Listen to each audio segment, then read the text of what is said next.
You're listening to the Weekend Sport Podcast with Jason Pine from News Talk ZB. Springboks captain Siya Kolisi is in doubt to lead his country's Rugby World Cup defence because of a serious knee injury. It's been reported Kolisi sustained a partial tear to the anterior cruciate ligament in his right knee, playing for his Durban-based Sharks against Ireland's Munster last weekend. If he has surgery, the recovery time is typically 9 months. That would definitely rule him out of the World Cup. If he opts instead, Kolisi, for rehabilitation, that would still keep him out of action for the best part of 4 months. And in a best-case scenario, he would only return to action a few weeks before the Rugby World Cup. Siya Kolisi, of course, was South Africa's captain when they won the last World Cup in Japan to equal the All Blacks record of 3 titles. This World Cup also expected to be the last for Kolisi. He's going to join French club Racing 92 after the tournament. To find out more about this, let's bring in 1995 World Cup winning Springbok fullback Joel Stransky. Joel, thanks for taking the time. You're obviously these days a commentator and a pundit, so how big a blow is this to the Springboks' hopes of defending the World Cup later in the year? No, it is massive. It is massive. You know, he's not just, I think we all look at him and we go, he's an iconic leader, and I think there's so much more to the man. I've spent a lot of time with him. I've become good mates with him. He lives in the same housing estate as I do. He is an iconic leader, and he, the players love him, the spectators love him, the fans love him. He sings his way onto the field. He's all inspiring and galvanizes that this team into something that really is driven and has a common agenda and is a special team. But he's also a great player, and I think we'll miss him as a leader, and we'll miss him as a player. He will leave a little hole. Already there's talk about here, if he can't play, who captains the side, and more importantly, who plays in that position. So it is a massive loss for us. It's huge. It is absolutely huge. Yeah, and I want to address both of those questions you've just raised there. But before we do, is there any chance he makes it back? Well, there is. It's a partial tear, and the talk is now that they're deciding now in the next few days whether to operate or not, and whether it's the surgery is absolutely 100% necessary, or whether it isn't better to risk not operating and see if he is fit in time. Either way, I guess it's a proper risk. As you quite rightly said, ACL surgery takes a good 8-9 months minimum to recover, which means he would miss the World Cup. The other risk for him personally is that they don't operate now. They try and leave it, and it doesn't heal, and then he's got to have surgery in 6 or 7 months' time, and that rules out his next season in France. So from a personal note, it's a massive decision for him. Okay, let's start with the leadership then. Who are the candidates, if he doesn't make it back, who are the candidates to lead the Springboks to the World Cup if it's not going to be Siya Kolisi? So I think the thing is, and you see it in every single modern test team, there's a core of leaders in the team, irrespective of who wears the armband and who does the toss. And this Springbok team has that leadership as well. In the tight five, there's Steven Kitsoff, who is just massive in that team. Malcolm Marx has captained his team at times. Even Etzebeth was given the captain's armband a little bit.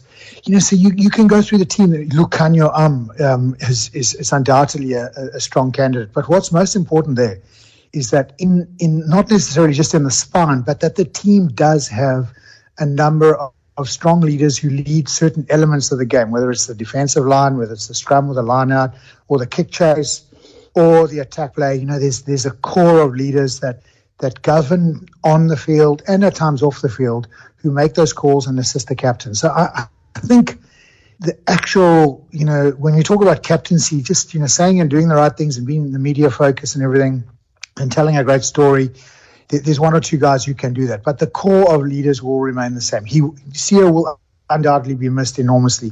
But there's a few who would put their hands up. Who Jacques Nienaber would go for is going to be a tough one. For me, it could be Lucanio, it could be Steven Kitsoff.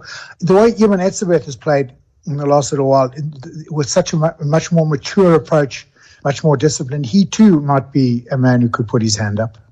All right, Joel, what about positionally then? Is there good enough depth in the loose forwards right now to if not cover Siya's absence, then certainly to try and compensate for it? Well, I think it changes the balance. I think that's probably most important. And if you think about Test rugby versus URC or Super Rugby, it's a little bit tighter. There's a little less space. Doesn't always suit the open flowing game where a real true jackal, a true Fletcher flourishes, and maybe that's been our secret, is that our balance has been good. So it does definitely affect the balance. I would think in going into a World Cup, you still want to have like a big blindside loose forward like Peter Steph du Toit. You need a big, strong ball carrying number 8, and you need an open side.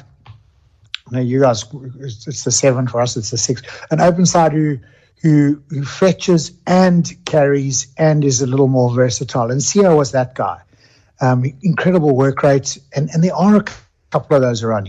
There's a couple of older guys around actually. Kwagga Smith would be the one whose name comes before. Dion Fourie has been unbelievable, even though he's 37, 38 years old. There is a lot of talent in this country. Whether anyone is going to be able to step up in the Test arena, in a World Cup, in a tight pool where you've got Scotland and Ireland, and then a quarterfinal against France or New Zealand, it's going to be a big ask. All right. Well, we'll wait and see what happens with selection around captain and in the loose forwards as well. That aside, though, Joel, how do you assess where the Springboks are as they prepare to defend their title in France? Well, I quite like their chances. I think I liked what I saw towards the end of their tour at the end of last year. We as South Africans were quite critical after the first couple of games that they're playing the same old dull, boring game. Lots of box kicks, lots of big scrums, lots of forced penalties, a couple of mauls, a couple of tries, really just forcing the opposition into mistakes, almost a game of brute force and not enough skill. And I've always thought, when you win the Rugby World Cup playing a particular way, it's so hard to defend because you're inclined to go back 4 years later with almost the same team, almost the same mindset, almost the same game plan. And I didn't want us to make that mistake. I wanted us to try and expand our game and grow a little bit. I thought at the end of that tour, when we played against France in particular, we counterattacked, we ran from the back. We showed something different. We showed some signs of being a little bit more versatile. We got a guy like Damien Willemse who can now play almost anywhere in that back line and bring something special. Willie Leroux, as old as he is, he brings a real, sense of understanding space to that back line and plays the ball into the right places. Lucanio, great angles, great lines, and he's coming back from injury and starting to find a better form. So I think we're in a good place. We're a big, strong pack of forwards. We can still, I know it's a terrible term, we can still bully teams into submission. But we also now have that little ability to chase when we're under the cosh a little bit. And it's a team that have the right mindset. They understand how to play Rugby World Cup games, big, strong defensive lines, pressure games. But they've got that little bit extra now, which I do quite like. All right. Well, over this side of the world, of course, we haven't had the chance to assess the form of the players because, of course, the South African side's now playing in the URC, United Rugby Championship. Joel, what's your assessment been of the move away from Super Rugby and into the URC? Well, I think the first thing is I have desperately missed our teams playing in Super Rugby. I think it was wonderful to see the New Zealand teams, the Australian teams coming out to our shores, playing at Loftus, playing at Ellis Park, playing at Cape Town Stadium or Newlands in the old days, Kings Park here in Durban. I mean, we loved seeing the Super Rugby teams here. But having said that, I don't think the URC has been bad for us at all. You know what? Our rand is weak. A lot of our test players are playing in Europe. They're earning pounds and saving SA Rugby loads of money. They're still visible to the Springbok coaches. They're still playing in a tough environment. At times in an environment where it's wet and damp and cold and maybe a little bit different, learning new skill sets. So in a sense, I think it's been really, really good for us. And our teams have struggled a little bit this year, which has been a bit surprising, and mainly because a lot of our real talent is offshore. But it's a process of adapting still to playing against those top English and French sides in the Heineken Champions Cup, and I think we're getting there. I think it's been okay for us. But as I said, I personally do miss playing against the likes of the Crusaders and the Chiefs, which is a game I'm looking forward to on the weekend. Absolutely, yeah. We miss games against the Sharks and the Bulls, etc. as well, Joel. But in terms of the strength of the URC. When you watch a weekend of URC, how would you compare the general strength of the competition to a weekend of Super Rugby as it was when the South African sides were there? So I think it's, what surprised me a little bit. I thought when the URC teams got into the Heineken Champions Cup, they wouldn't feature, and actually they featured pretty well through the course of the funny little pool stage and then into the early rounds of the knockouts. And it is the French and English sides who have now progressed to stronger teams. There's no doubt that the Gallagher Premiership is highly combative. It's physical.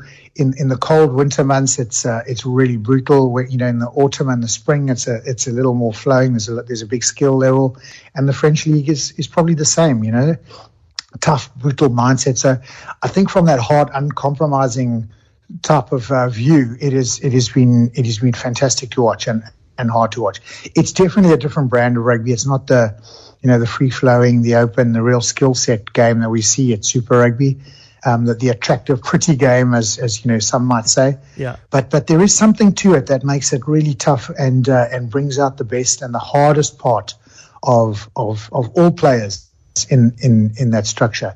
And that, I think, is the hard part that you carry through to Test rugby. So I'm hoping that it's been good for us. All right. And just to finish and to bring it back to Rugby World Cup, which sits, as I say, 19 weeks away at the back end of the year, and it just feels, I don't know what you think, I'll ask you, does it feel to you as though this will be one of, if not the most competitive Rugby World Cup we've seen?